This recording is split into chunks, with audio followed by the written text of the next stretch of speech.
Welcome to part 2. Now, I've always said to myself, I've never said it on this channel, but I've always said to myself, Raila Odinga had better have a very effective exit strategy from the handshake. Just in case. I've always said that to myself. Now, things have reached, that place where I should say on this channel, and indeed I'm saying on this channel, ODM and Raila Odinga, you guys had better have a viable exit strategy from the handshake. You just better have it. And I'm not going to say just in case. Let me just leave it at that. Now, the important thing to note here, going forward, so that we understand the rest of this recording, is a very simple fact. The government machinery that murdered Chris Musando, the government machinery that terrorized Kenyans last year during the electioneering period, the government machinery that did all the things they did, including massive fraud against the Kenyan people, that government machinery is still very much in place. Nobody has been fired, not a single person. Okay? Absolutely nothing has been disbanded. It is still all there, intact. Now, there's of course Itumbi and his team, okay? And even if it is true, let's assume that it's true, they're actually gone from this equation. It doesn't change anything. Because those were just propagandists, people reporting. My point is, the doing people, the people who are doing, are still very much around. And clearly, now their mission is something called Kaputin. If we have to believe Yala legislator Simon Mbugua, it is called Kaputin. What? Now, we all know what happened in Russia. People just switched positions from president to prime minister, from prime minister to president. And so it sees that is the plan. And anybody who tries to stand in the way of that plan, as Bona Simon Mbugua found out, it does not matter whether you're the Maki, it does not matter whether you belong to the house of Mumbi, all that is irrelevant. It does not matter who you are. Anybody who stands in the way of this plan, very scary, but also very true. Now we'll be back after the short upcoming commercial break. You don't want to miss this.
Welcome back.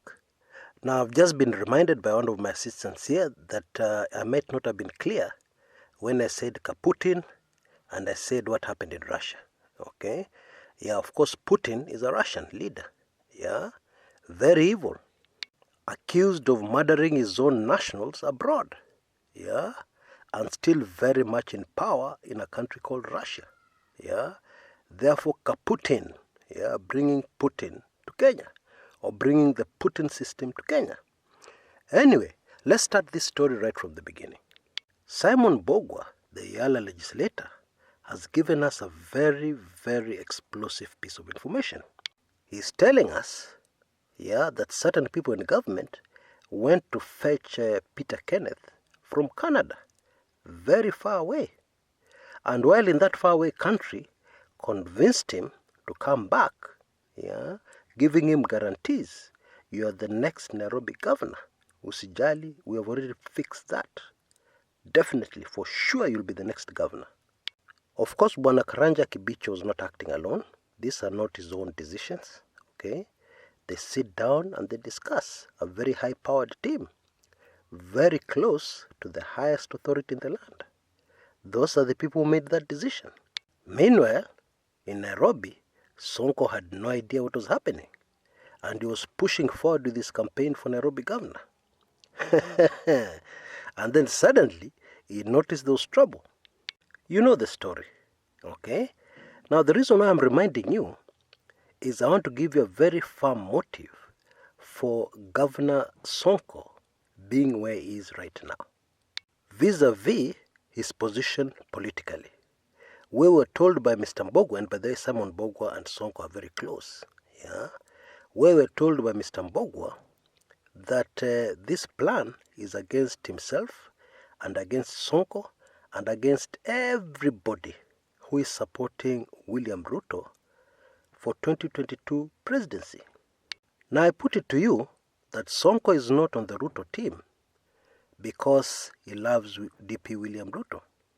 I mean, the person he has always told us he loves is President Uhuru Kenyatta, okay? I put it to you that the main reason, and maybe the only reason, is because he has recognized his old enemies. The people who caused him so much suffering, the people who cost him so much money for something which should have been very straightforward last August, or rather in the last elections, yeah, because the Jubilee Party nominations came in earlier than August. And Governor Sonko is very ambitious, yeah. Yala legislator Simon Mbugua is very ambitious because they're trying to oppose, they're trying to stand in the way of the most powerful people in the land. Folks, make no mistake about it. Others have tried. Now they're 6 feet under. Others have tried and they've been deported from their motherland. Others have tried and their lives now are in ruins. Yeah, the kind of ruins they can never recover from. Their reputation in shreds, etc., etc. But I'm sure many of them, if they realize exactly what the situation is, are grateful to be alive. That is really what it is. Actually, if you want a bird's eye view of exactly what is happening in Kenya, people have just changed positions. Okay? What has happened is that the position which was held by Raila Odinga before, in this battle of battles, has been taken over by a man called William Samoei Ruto. And the huge government machinery gun that was aimed at ODM and Raila Odinga has just shifted angle, kidogo tu, and now it is aimed at DP William Ruto. Now what I'm about to say is very deep, so I'll try and go slowly and I'll try and simplify it as much as possible.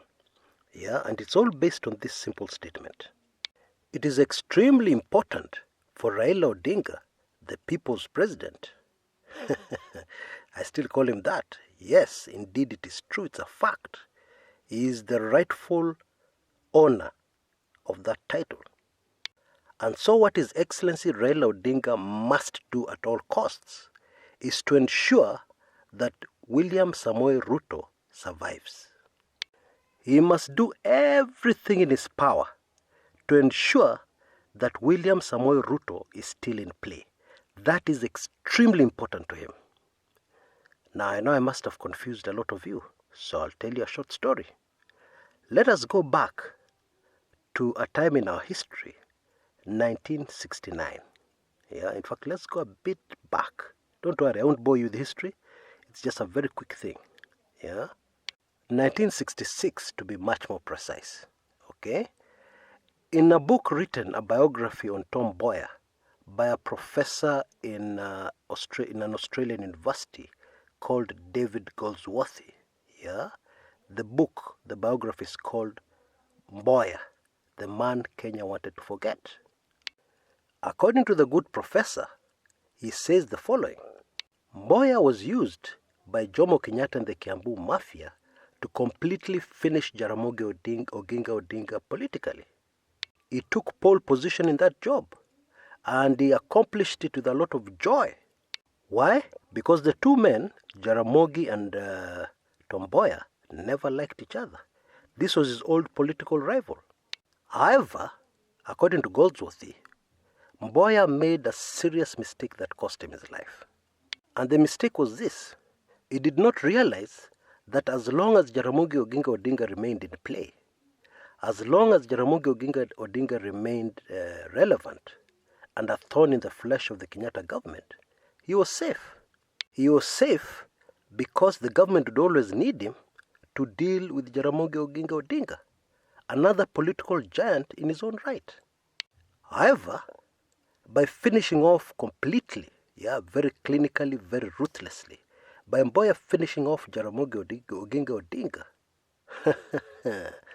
he messed up himself. He actually killed himself. I mean, looking back, it is so obvious. I mean, you put yourself in the shoes of Jomo Kenyatta and the Kiambu Mafia. You have dealt with Jaramogi. Now there's only this man Tom Mboya left. What do you do? Jijazie. Now, Mboya is still one of my greatest heroes, political heroes, in the country called Kenya. Very, very smart guy, extremely smart. However, he was human, and he failed to see this very important thing. Well, to be fair to him, there are some things which you can only see clearly in retrospect. When you look back is when you can see them clearly. But when you're in the middle of the action, in the thick of it, it's very difficult to see beyond the smoke going up all over the place. It's very difficult to see clearly what is happening around you. There's too much smoke from the ongoing war. If you get what I'm trying to say. Simply put, Raila needs William Ruto more than ever before. And he should resist every single temptation to finish off DP Ruto. He should resist it kabisa with everything he has got. And they don't have to be friends. They don't have to unite. Indeed, it would be a mistake for them to unite at this point in time. Okay?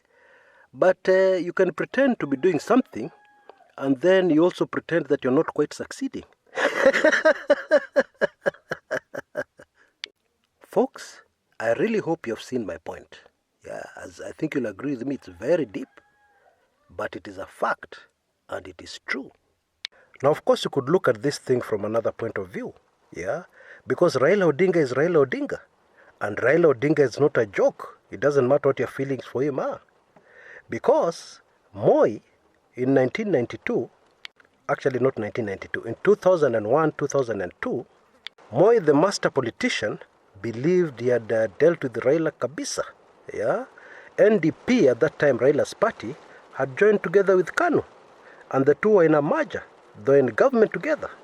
And Daniel Arap Moi, the guru, the chess master, knew that he had cornered Raila kabisa. And so Moi came out and announced that the heir to his presidency was going to be Uhuru Kenyatta. And he completely ignored what he had told Raila Odinga, what he had convinced Raila Odinga with to join KANU. And because of Raila Odinga, KANU fell. In fact, it was put very well. Let me just repeat what people are saying. People are saying Tinga, Tinga, that's Raila Odinga, was swallowed by KANU, was swallowed by the cockerel. But then they forgot to switch off the Tinga engine. And the engine just crashed through the Jogoo and continued outside the Jogoo, destroyed completely the Jogoo from inside. So, I know many Raila Odinga supporters believe that the same thing can happen. But let me remind you, Raila Odinga is human. He could fail this time round. Yes, he's not a god. As long as he's human, there's no guarantee that the Tinga tactic will work again the way it worked in 2002 to bring down KANU. And in any case, that Tinga tactic is already now well known. He has already showed his hand. It's like you're a soccer player. You attack down the right, and then you shoot very hard and you score. Now you've already shown your hand. The defenders on the other side will now all crowd on the right side, because they know you want to attack on the right hand side. so that you shoot with your stronger right foot. So they'll always push you towards your left, your weaker foot. You get my drift? Yeah, tinker tactics are going to be a lot harder this time round. Not that Raila Odinga is not capable of pulling another rabbit out of the hat. Yeah, no. I don't say he's not able. He's not capable. He's very capable. But then this is politics. And politics is unpredictable. Just like how life is unpredictable. Things could happen which you never factored in. Folks, the long and short of what I'm saying is that the very evil people, yeah, who killed children last year, Baby Pendo, etc., yeah, who murdered innocent Kenyans last year, are still very much in play. They're still operating. And they're still doing what they do best. So while the handshake is the only thing we can hang on to, we had better be very much aware of our surroundings, our environment, and indeed our circumstances. Now I hope in this series I've made those circumstances and that environment extremely clear to all of us. God help Kenya. God come soon. Until next time, this is Chris Kumekucha.